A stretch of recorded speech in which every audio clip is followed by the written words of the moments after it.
right, guys, welcome back to BoomFitBros. Is this 13? 13. Oh, lucky number 13 or 7, depending on how you gamble.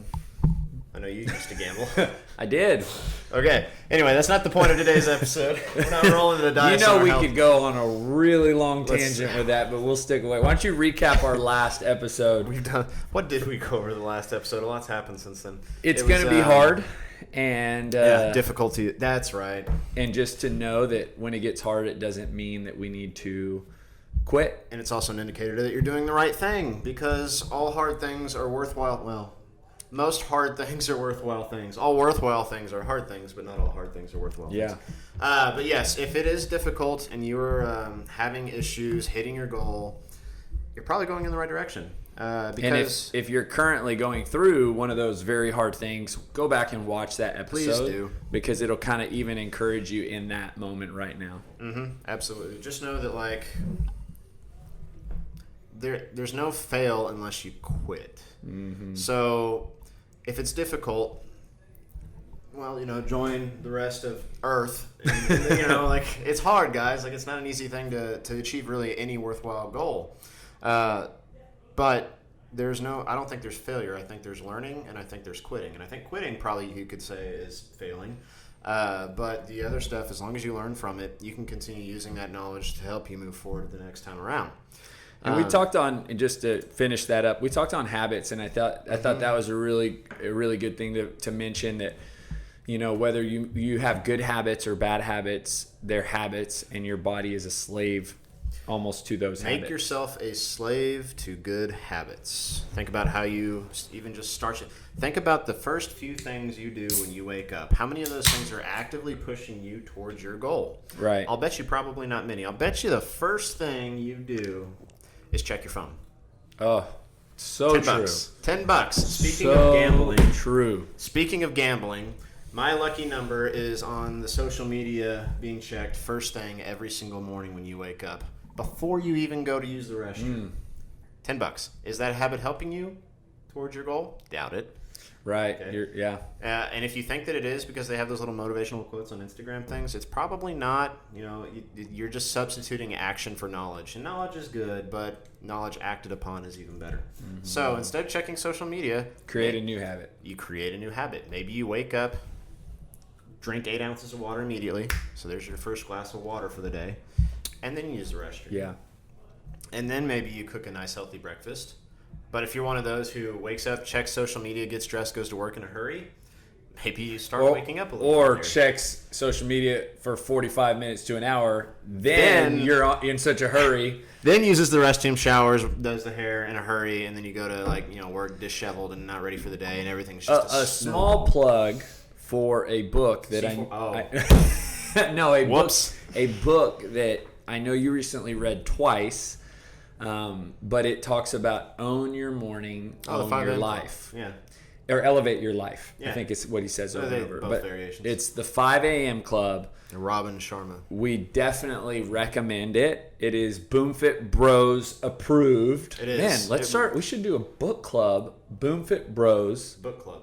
Book club. All the alliteration's killing me already.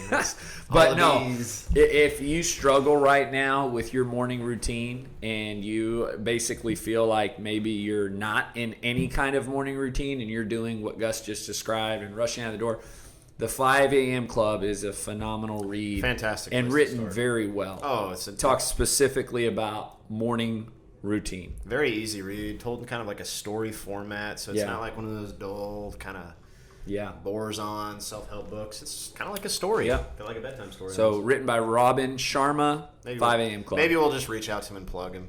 Yeah. There you go, Robin. There you go, Robin. You're welcome. Okay. So today, there's a quote, and I can't remember the quote exactly, but it talks about the extremes defining the mean, which mean being a fancy word for average. The extremes of something defining the average of the thing. And so, in other words, you have politics is a very easy example so that everybody can relate to. So let's do that. You have the very far right, you have the very far left, but usually the right thing is somewhere along in the middle. The extreme left isn't always right. The extreme right isn't always right. It's kind of funny. Sorry. But usually in the middle is where you want to end up. Like, there's good in both of them. There's bad in both of them. You take all that together, and it's usually somewhere in the middle. Same thing applies to fitness. So, in other words, all of these, like, really fancy fad diets or whatever, like, they usually just define what the average thing is, or really the right thing is, the correct thing, I guess I should say, in this example. So, for example, keto. It's pretty much eat sticks of butter. No, I'm kidding. It's eat high fat, although I have known people that actually eat sticks of butter, which I found interesting. Yeah. Well, because their energy source is fat and fat. Like, I kid you not, they unwrapped a thing, like a stick of Land O'Lakes butter, and took a bite out of it, which I found mildly disturbing. But I guess whatever. That seems like that's an extreme end of dietary fat consumption. And then on the other end of things, you had like the late 80s, early 90s that we just kind of finished talking about, where which Gus remembers so well. I remember so well in my diapers. But I do remember it because my mother played a big part in it. It was the fat is the devil scare, pretty much. And I remember that vividly because I was in 7th grade. So putting this in context for anybody watching, I was born in 1982. And I was born in 1991. So in 7th grade was right around, I guess, I think you're 12 in 7th grade, maybe, 1994. Yeah, 12 or 13. You know, and So my I was 3. stepmom at the time was really pursuing weight loss. And I had no idea what calories were or fat was, but I do remember her on a low-fat diet. And the reason I remember it was a low-fat diet because and I say we because I was a chubby junior high kid, we started eating low-fat. And one of the things specifically that I was eating was low-fat tacos from Taco Bell. That was a thing? Oh, yeah. Low-fat tacos? Low-fat tacos. Oh. And my stepmom was on Weight Watchers. Sad. And you could only get a certain amount of points based on fat grams. Which, by the way, I don't think that scheme has changed at all. No, it maybe hasn't. But anyway, so she was eating a low-fat or point-based diet. And I used to eat, and you've heard me share this, I used to eat 10 tacos from Taco Bell. That was very normal for me at 8 years old, 9 years old, 10 years old. Like 10 in a sitting?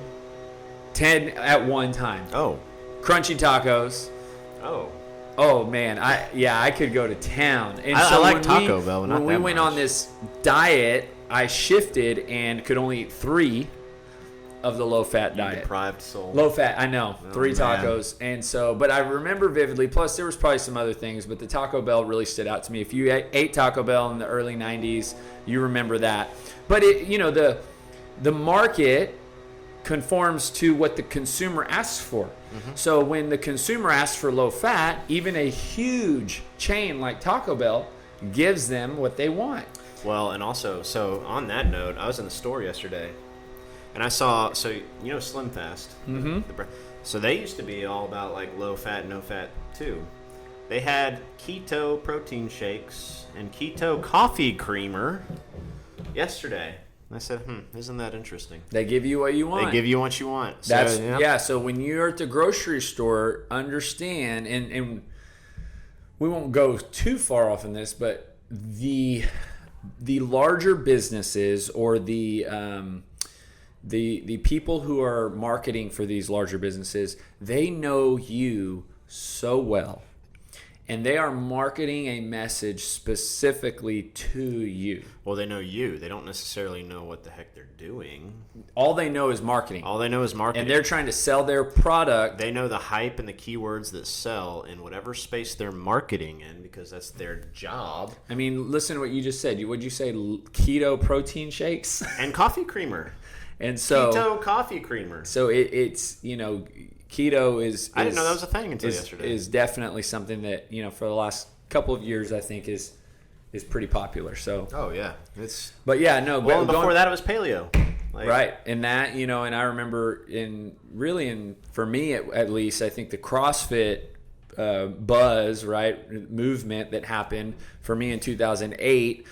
CrossFit really, and that movement started before that, but CrossFit introduced this idea, or they piggybacked an idea of paleo. And I think because so many people started following CrossFit and doing CrossFit, they promoted the paleo diet. Yep.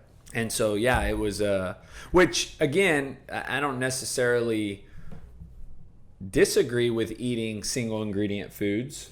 And I think that was a really great eye opener into that. There's always, with every lie, there's an element of truth. Mm-hmm. And so I'm not saying that the keto thing is a lie. Like, I know I'm going to probably hear about this later. But I'm not saying keto is a bad thing, and I'm not saying paleo is a bad thing. If it works for you, great.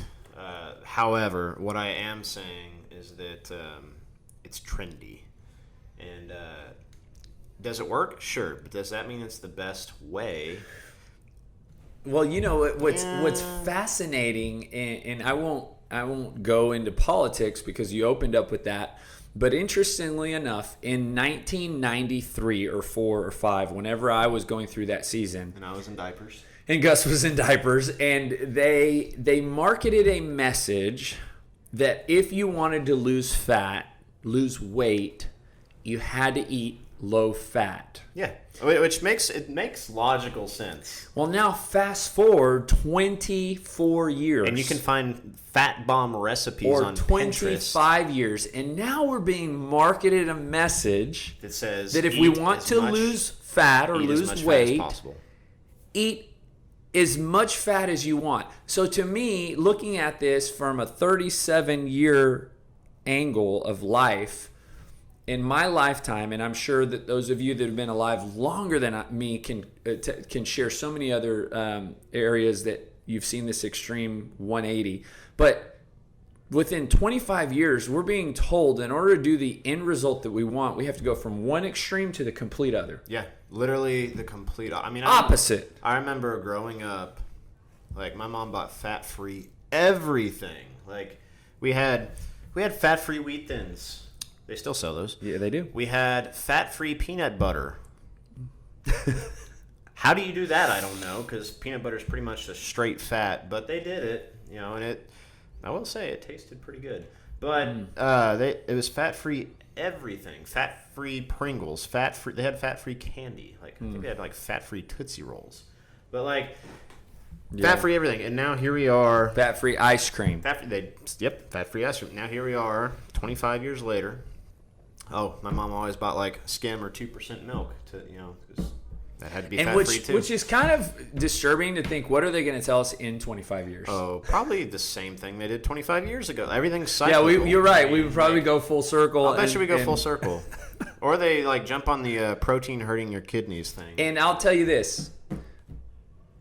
Unless you build your house on the rock. Which are principles. That's what we're trying to teach you, is to build your health on rock, not on sand. Finally made it to where we wanted to go. Because when you build your house or your health on sand, house or health, when you hear these things, you're just going left and right, as opposed to when you build your health on principles, on rock, on foundations, you're not going to be easily swayed when you hear them.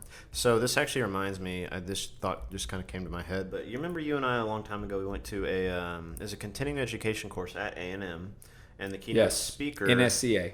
Yes, and the keynote speaker was the former strength and conditioning coach of the San Antonio Spurs, and this is at the time when the only injury they had was I think one was Tim Duncan's weak ankles, and I think Manu Ginobili which was his knee. I think those are the only 2 injuries in the 10 years he spent as a strength and conditioning coach at the San Antonio Spurs. And he said something that stuck with me, which was, if you come away from this seminar with a completely different training protocol and perspective, then you have no principles. In other words, every time something new comes along and you change your tune, you're lost. Same thing goes for health. And what we're trying to do now in 13 episodes is and will continue to do, is give you principles and give you foundation to build your health upon, that you can count on being true today and in 25 years, right? Or 50 years at that matter. Yep. So that when you get all of these messages, whether it be in a magazine, in a blog that you read on the internet, on a Facebook post, you have a filter to look through. Yes, precisely. Mm-hmm. Yep. And so, principles. I think that now would be a good time to say, subscribe. You should subscribe. I mean, I don't know why that wasn't a thought already. That should have been just like. But I mean that, like, what are the voices that you're allowing to enter into your head? It should what be are Gus you and reading? Charlie. And so, should be Charlie's book. At least in health and fitness. Yeah. Well, and really just everything. Who wouldn't want to listen to us? Probably a lot of people. But you should listen to us. No, we really mean that. We want to become that voice and that rock that you help build your health on, because that we have collectively a lot of experience, and we have collectively a lot of knowledge specifically in this area that we spend our entire life focused on. Mm-hmm. On the note of principles, I like to think of those as like principles or truth, things that never change, things that people can agree on. What's one that comes to your mind in health and fitness? I mean, going back to the single ingredient food, I think eating majority, and I say majority because again, it's not extreme of 100%. That's unrealistic. You're gonna have pizza. You will have Grimaldi's, or even a protein bar at that matter, which is not a single ingredient food. So, but my opinion, a principle that I really live on is the majority of the food I eat is single ingredient foods. And when I say majority, I would say well into the 75 to 90 percentile of foods that enter my body are single ingredient. And by single ingredient, meaning they only have one ingredient. So, any fruit falls into that category, vegetables. We're not talking like one Snickers bar. That's not. Yeah. No. That's not a single ingredient. It's not a single ingredient. That's food. a lot that of different peanuts, things caramel, that make sugar, it pretty delicious. They're right? pretty tasty. But yeah, so to me, single ingredient foods comes to mind. One I have is drink lots of water. Mm-hmm. That's an easy one. And that'll be true forever. And by the way, a lot of these are probably going to be pretty boring because they're not designed to sell you. They're designed to help you. And the boring stuff is typically what helps you. That's typically what principles are. It's just like here's another principle, tell the truth. It's boring, but it helps quite a bit in life, it's kind of helpful. Mm-hmm. Another one is work hard, don't complain. I guess that's two. But none of these things are meant to be really flashy or exciting. They are meant to actually have you take action. So here's the thing: if you're lying all the time, maybe take a leaf out of that book and tell the truth more. If you're not drinking a lot of water or you're drinking a lot of sodas, replace them with water. Drink more water. Another one for me is protein being present. I was going to say that just about at every meal. I try to make that the first thing I eat at each meal. Mm-hmm. The very first thing that goes into my body at each meal is protein. That's one of my... This is something that I'm passing into my kids. And I guarantee you from some people's angles, if they interacted or at home with me, they would be like, man, Charlie, you're pretty much a health nut and you're creating a little bit of it's just weird. But there's these little things, and I don't, I would say, Alicia helps balance me in this area. But one of the things that I tell my kids, like this morning, we're sitting down at breakfast, and we had, I had eggs and oatmeal with blueberries. They have eggs and oatmeal. Now I put brown sugar in their oatmeal. I don't put brown sugar in my oatmeal. But they also get these little vitamins that, they're sugar, like they're little candies, but they're vitamins. The I mean, and they love their vitamins. And so one of the things I tell them is you cannot have your vitamin until you finish your eggs. Yeah, exactly. And so they eat all of their. They have one egg apiece. They eat their egg. Anderson, he basically what he does is he scatters his egg all over his plate, so it makes it look like he's. And so I go, buddy, and I scrape it all together, and he goes, "Oh, Daddy." I used to do that, and so I make him eat all of his. I did that with my peas, like just spread them around. And then he gets to eat his vitamins, And so, but what you just said is eat the protein first. In our home, I'm watching them. Plus, I'm very mindful of how their protein intake is, because as a kid especially, you can fall into a trap of having, a very, very small amount of protein every day. And so I want to make sure. Yeah, look at all the kid foods. Mac and cheese. Oh, it's all carbs. And so yes, at their ages, they can handle that a lot better than we can. It's carbs and fat, which funny enough are the two extremes that we talked about earlier. And I just try to, again, be mindful of their protein. I even making their lunches and putting some turkey in there. And so, and they know, they kind of understand. Oh, yeah. So, they absorb it at a young age. And so the reason that we're probably in the situation that we're in as adults is we didn't understand principles growing up nutritionally. I didn't know until I was really about 21 years old, what protein was, carbohydrates were, and fat. And some could say, well, yes, that's better. You don't want to be obsessive. But you also want to teach your kids kind of probably that they're going to run into drugs and sex at certain times in their life, right? So better to hear from you than their friends. Yes, yeah. I want to be the authority in my kids' lives. So when they start hearing about fats, carbs, and proteins, they know that, I've told my kids, like, Daddy knows more than everybody on the planet. And I mean that for them because I care about them more than anyone else. And yes, I'm going to look. I might not have an answer, but I'm going to look for that answer more thoroughly for them than anyone else. And at ages 6, 4, 2, and 5 months, I want to be a voice in their head in just about every area of their life. Yep. So I don't know it all. Trust me. But in their little brains, there's gonna be a day, I guarantee you, they say, "You don't know, Daddy," or "Dad." Oh, that'd be fun. I'm real excited for that time. Actually, you'll be there. It's like I'm kind of looking forward to. You're probably looking forward to it for 2 reasons. Dean will be sleeping. That's part of it. And you'll be able to have conversations with him. He's doing better. We still had to settle him a bit, but he's doing better. He is starting the gibberish thing though, like just pretty cute. But yeah. The sleeping thing, it's not as cute. Okay. Oh, here's another one. Veggies. Oh, of course. And pretty much everybody agrees on that. This is a hard one for me. Me too. Vegetables. It's a hard one. It is. It's we grilled steaks this past weekend. I made asparagus. Well, in that case, it's not hard. Alicia made some broccoli last week that was actually really good. But really, vegetables is not the easy one for me. But I definitely think find some vegetables you like. Like, here's a little bit of an example. We do a combination of probably like 2 or 3 different meals at our house and just eat them all the time. One of those is chicken breast, black beans that we make with rotel, and then sliced bell peppers and onions. Mm-hmm. And we just put those in the oven and kind of with some olive oil. And so, the onions and bell peppers are a really nice side vegetable. Tastes good. And then, the other option is this broccoli and chicken breast and couscous, which the broccoli obviously having the vegetable. If I go to Napa Flats, I like their salmon and their Brussels sprouts. Yeah, they got some good The Brussels sprouts are really good. Watch out, though. You got to make sure if you are getting Brussels sprouts at different restaurants that they're not, what do they call it, like flash fried? Caramelized. Or caramelized, yeah. So just, again, some ideas when it comes to vegetables, because I know that can be a tough one. Although, if it means that you eat the caramelized Brussels sprouts as opposed to maybe you wouldn't before. Yeah, I mean, go for it. Yeah.